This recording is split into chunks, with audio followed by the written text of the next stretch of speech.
UP के अयोध्या में लौह पुरुष सरदार वल्लभ भाई पटेल की याद में 6 किलोमीटर की लंबी पदयात्रा निकाली गई। यह पदयात्रा मसौदा वर्कशॉप से बीकानेर तक निकाली गई। आपको बता दें कि विधायक डॉक्टर अमित सिंह चौहान की अगुवाई में निकाली गई इस पदयात्रा में हजारों की संख्या में लोगों की भीड़ इकट्ठा हुई। आपको बता दें कि ये पदयात्रा के बाद एक जनसभा को भी आयोजित किया गया, जिसमें मुख्य अतिथि के रूप में यूपीएससी के एसटी आयोग के अध्यक्ष पूर्व सांसद डॉक्टर बैजनाथ रावत शामिल हुए, जहां पार्टी के लोगों ने उनका स्वागत किया।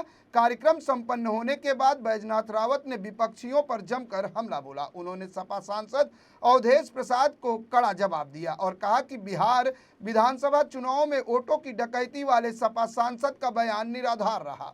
उन्होंने कहा, जहां ये लोग हार जाते हैं वहीं वोट चोरी का आरोप लगाने लगते हैं। उन्होंने स्पष्ट कहा कि जनता से बड़ा कोई नहीं है, जिसे जनादेश मिला है सत्ता उसी को मिलती है। रावत के अनुसार हिंदुस्तान की जनता अब पूरी तरह से जाग चुकी है। राष्ट्रवादी विचारधारा के उभार के साथ ही अगर सांप्रदायिक और जातिवाद ताकत कमजोर पड़ रही है तो रावत ने कहा कि प्रधानमंत्री मोदी द्वारा राम मंदिर के शिखर पर होने वाला ध्वजारोहण दुनिया के लिए गौरव और पूरे हिंदू समाज के लिए अविस्मरणीय पल होगा।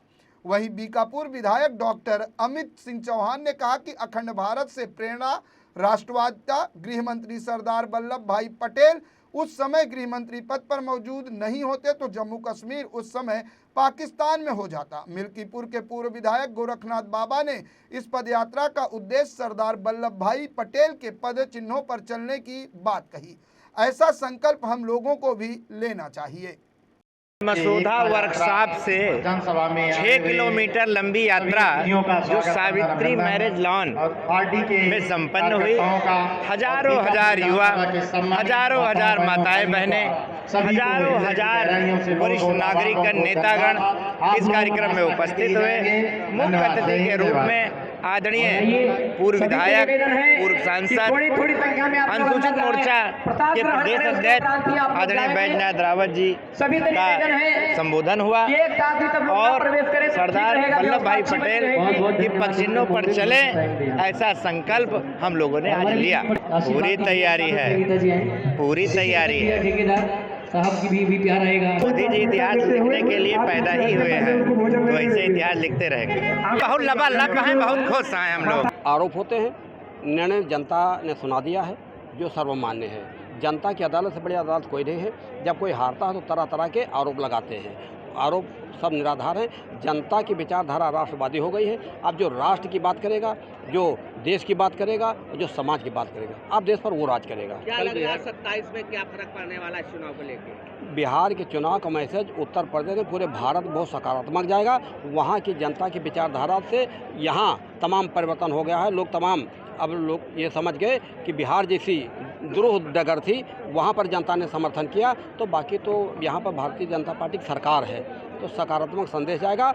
और जो राष्ट्रवादी विचारधारा के लोग ही गद्दी पर बैठेंगे, अब विरोधियों का कोई स्थान नहीं है। आज कहते हैं वोट चोरी हुई, तो बेईमानी उन्होंने शुरुआत की और भारतीय जनता पार्टी की सरकार मोदी जी ने तो जो गरीब है, पिछड़ा है, दलित है, उसके लिए वो काम करते हैं, किसान के लिए काम करते हैं, तो आलोचना के लिए आलोचना करते हैं। भेजा गई कि इतने साल तक यहाँ पर टेंट में भगवान रहे तो भव्य मंदिर बना, और ध्वजा तो हमारी प्रतीक है, देश का हमारा राष्ट्र ध्वज है, और भगवान राम का पताका फहराएगी। और पताका की चर्चा करते हैं कि भैया ये तो इनके आज झंडा फहरा रहा है, तो पताका तो अब असली फहराएगी। भगवान राम विराजमान हुए, अब जब मोदी जी पताका फहराएंगे तो जो दर्शक आएंगे पताका फहरेगी, धर्म ध्वजा फहरेगी। ये तो ये धर्म ध्वजा है और कराएंगे तो धर्म जो लहराएगा झंडा, वो धर्म हमारा बढ़ेगा, लोगों में असुरी शक्तियाँ खत्म होंगी और सात्विक और सकारात्मक ऊर्जा उत्पन्न होगी जो दर्शन करने आएगा। नहीं, कि व्यापक तैयारी हो रही है और बहुत इतना व्यापक नहीं दिया कि यहाँ जगह न मिले, लेकिन सिस्टमेटिक ढंग से तैयारी है। हम लोगों को भी आमंत्रित किया गया है